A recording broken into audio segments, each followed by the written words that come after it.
Well, hi, good morning. Thank you so much for joining me. Today is November 10th.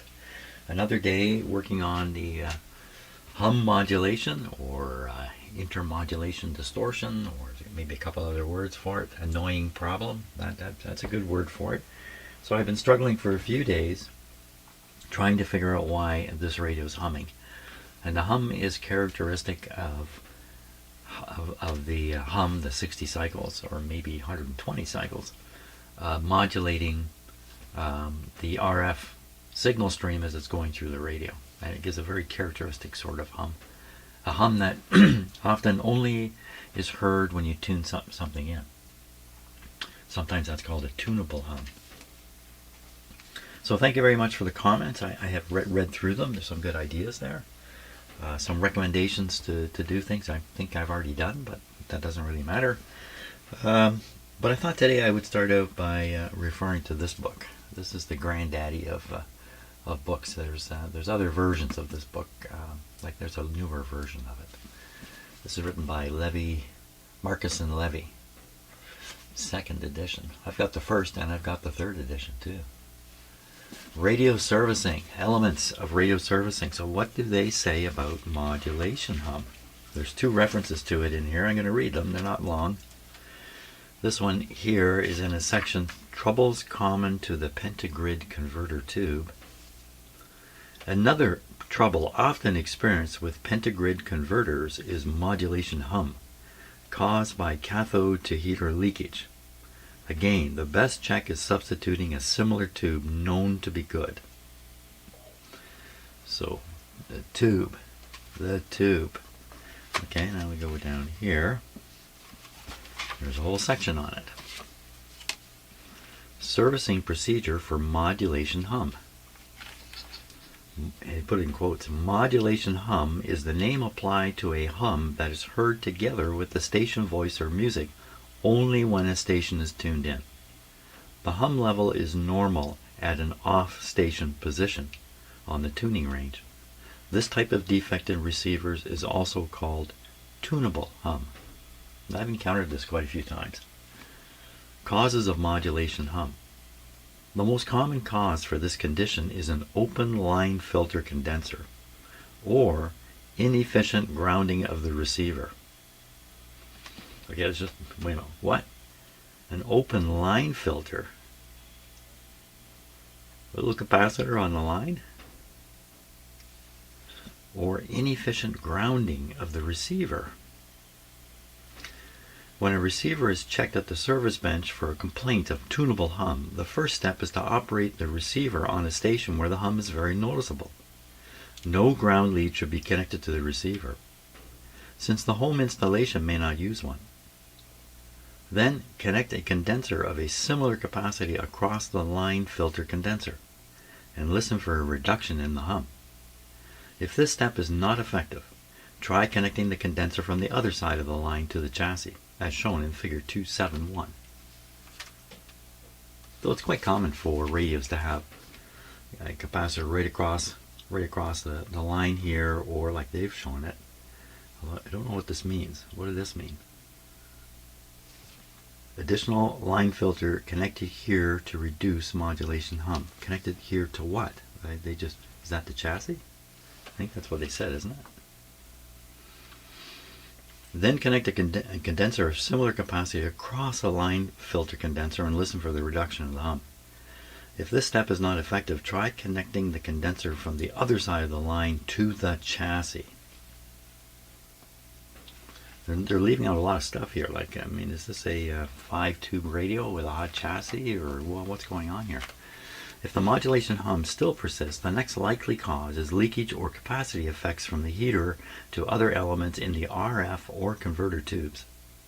The next step, therefore, is substitution of tubes, known to be good for the RF and converter tubes. That's it. A line filter or a humming tube. Okay, line filter. Well, that's an interesting question. Why don't we take a look at the line filter question. Okay, I finally relocated the speaker to some clip leads out here to get it out of the way. And then I spent about a half an hour with my magnifier just looking everything over, trying to find anything. I found nothing. Everything matches the schematic. The components I've put in are all soldered well, although I think I'm going to resolder one down here. But I can't see that that's going to cause a problem. I can't see any reason for this to be doing what it's doing based on an error or something unfortunate happening or something like that. So poor solder job maybe here. It's a long shot. I want to play the radio, hear the problem, and then resolder this connection, play the radio, and hear the problem again, I'm sure. And then from there, I don't know, back to tube swapping.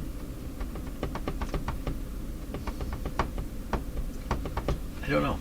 Such a small radio. I have other radios to work on. This one's really starting to hang me up a bit here. Let's play this thing. Here, do it right now. Let's play it. Just make sure that nothing is shorted out. All looks good. We'll find out if the speaker's really connected now. And away we go. Where's the volume control? It's way under here. That's not so good. Oh, really standing it on one of the tubes too. Come on, Jeff.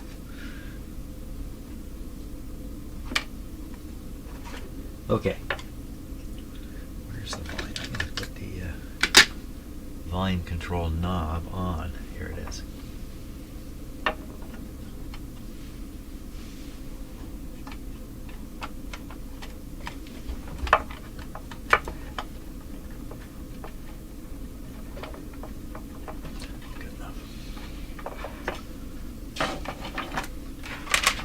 Okay, I say. I don't know the status of this antenna here, the booster. Offhand, let's give it a go now. Oh, that's right. Let me try turning it on with my computer mouse. No, it doesn't work that way. There we go.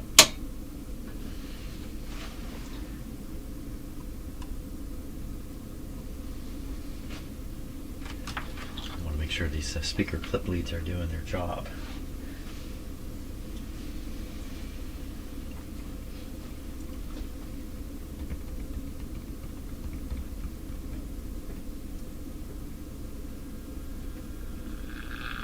Yep.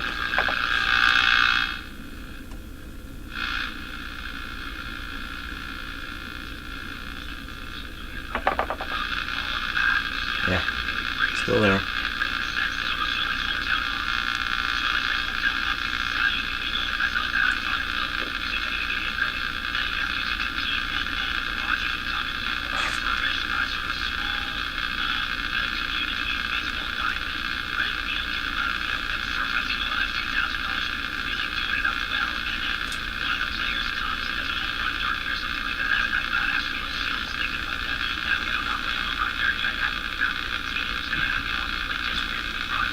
B minus.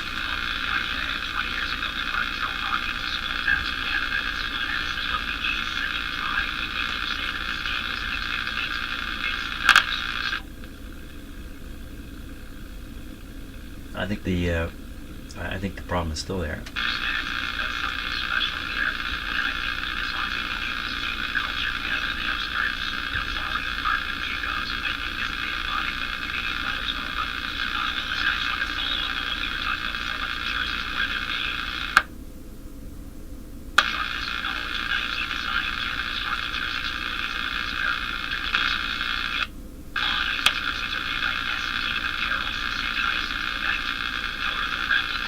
If you're not wondering what I'm doing, I'm wondering too. Okay, we're going to go after the power with this. So it's currently grounded on one side by 0.06, I believe it is. This is a 0.05 here. one side of the power line is grounded. I'm going to ground the other side, and we'll see what happens. Now the grounding is on the switched side, so I'm going to go on the other side. Where's the other side? The other side is here. Okay, I'm not sure what to expect here. Boom. A little bit of sparking, but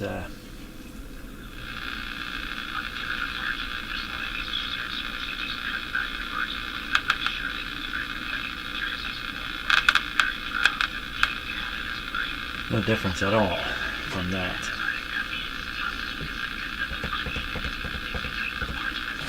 Just knock out the volume here. Ooh, this might be charged.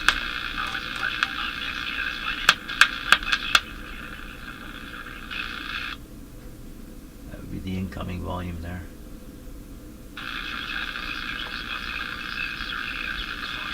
The capacitor that I thought might not be soldered well.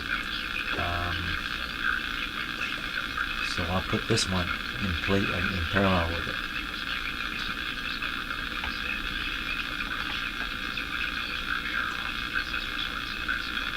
No effect at all. No effect at all. No effect at all.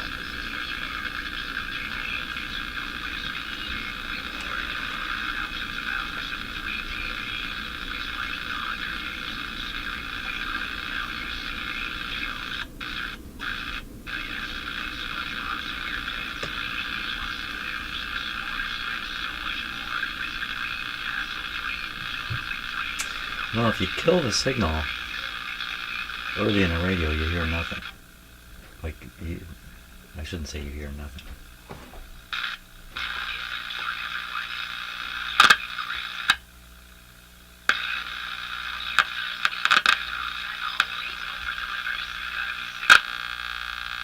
Oh, now that's interesting. Now I think I've retuned the radio is what I think has happened here. I'm guessing that's what I've done. It's like putting a huge trimmer on the tuning capacitor there. Okay, so we tune off the station. You couldn't recognize a hum.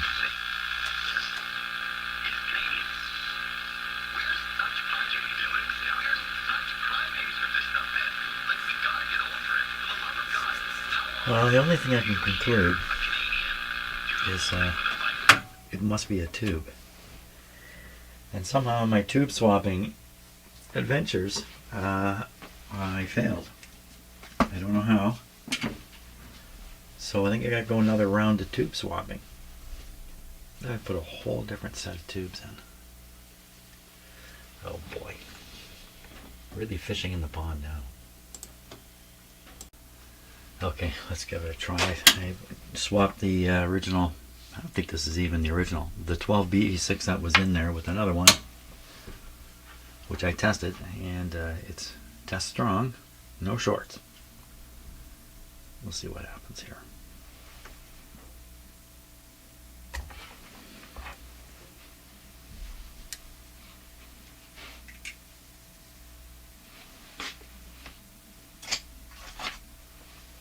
Nothing happens. What's happened?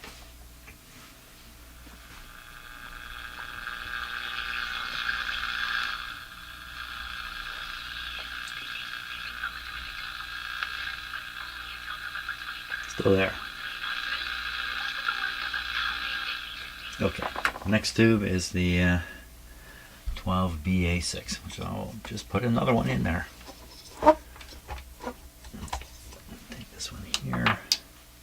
I still have my bag of... I do not. Okay, I gotta go hunt down the... I gotta get a tube ready. Okay, this is what I replaced 12BA6 tube. So I've replaced two of them now with alternate replacements.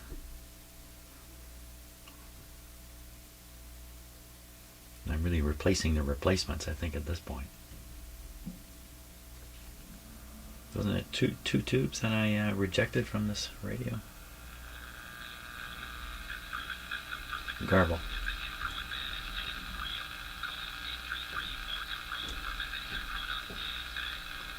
Okay, another tube to go. Will be the the 12 AV6 tube.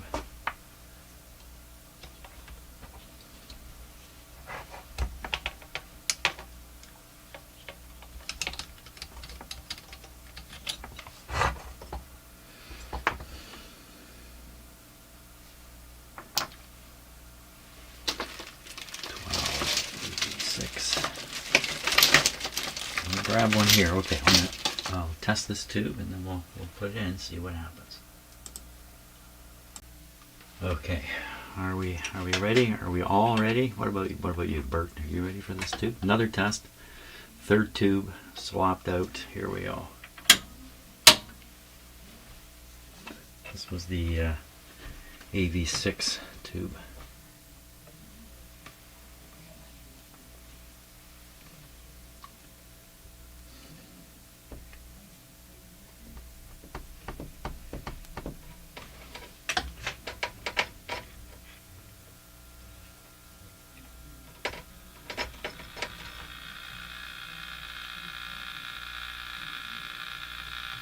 Wondering what that sound is. We're not hearing the station.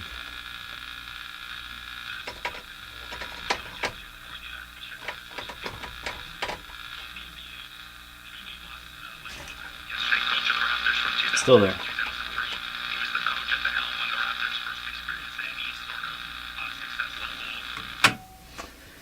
Okay, so I have to let the thing cool down a bit. I think I'm gonna change. Did I change the rectifier tube last time? I may not have.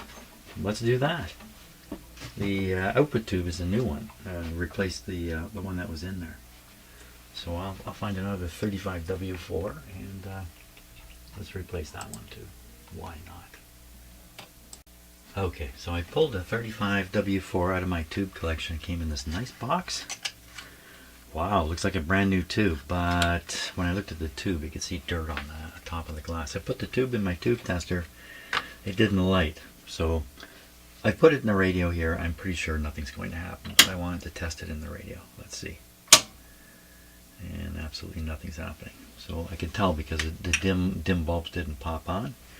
Yeah, so that tube should not be in my collection, but it had such a nice box. So this guy's shot. So like I say, what I usually do is I bend one pin like that, and then I know this is a tube that I have rejected.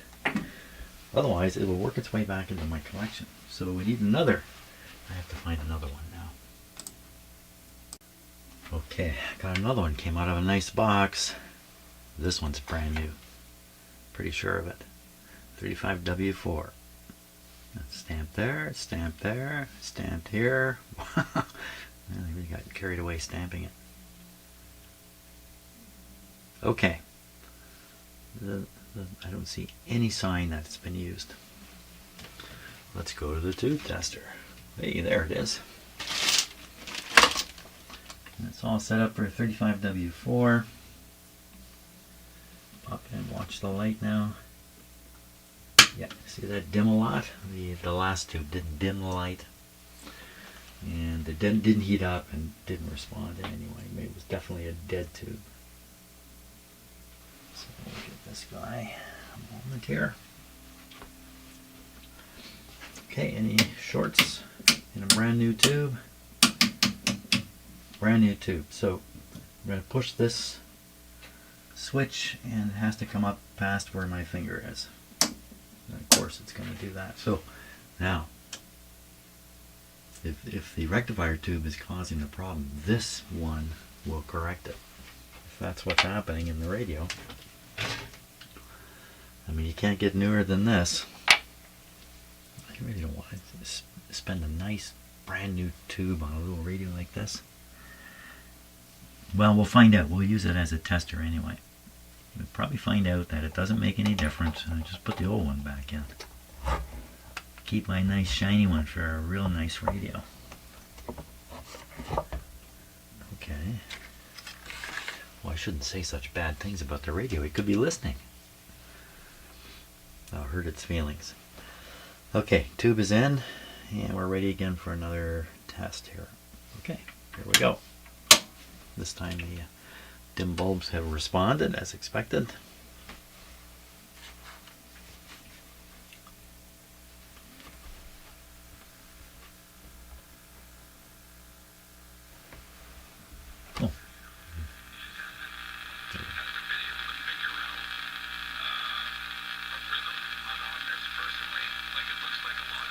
still there. I can hear it.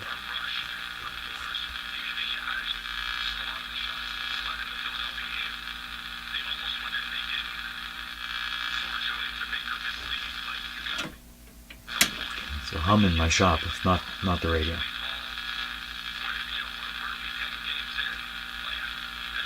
Oh my gosh. Oh my gosh.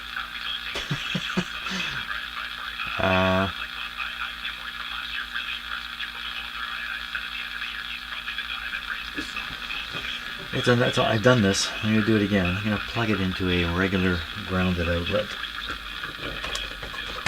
Get it away from the isolation transformer. Okay, let me just make sure I don't have any ground connections made. I do not. Okay, let me get in here.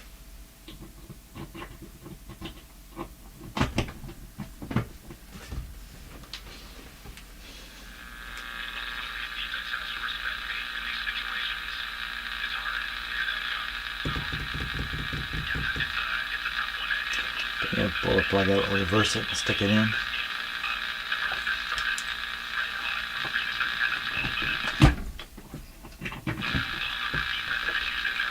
Exactly the same. Oh my. What would happen if I put a ground onto this chassis? I got this plugged into a regular outlet now, so I don't think I'll do that.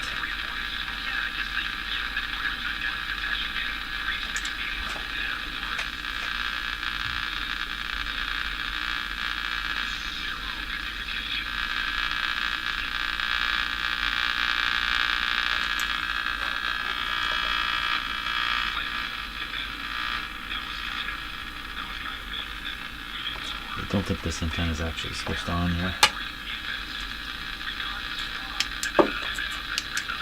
Wow. Oh, I turned my power switches off. Here, the radio kept playing because it's plugged in the wall here. Or figuratively speaking. There we go. You monster of a radio. I may have to just give up on this. Because I have better things to do than work on this little guy. Yeah, I'm not getting anywhere at all with it. But now it's time for my wife and I to go off and get our flu shot and our COVID shot. So that's the end of my chance in here today. So I don't know what I'm going to do. Abandon this? Like just put it together and say, wow, it hums. That's too bad. Jeepers scrapers. This is the kind of thing where I know there's something there for me to learn. I know it's there. I just have to find it. Well, yeah, that's it for today. So thanks a lot for watching. Sorry about no progress in this radio, but I'm trying my best here. See ya.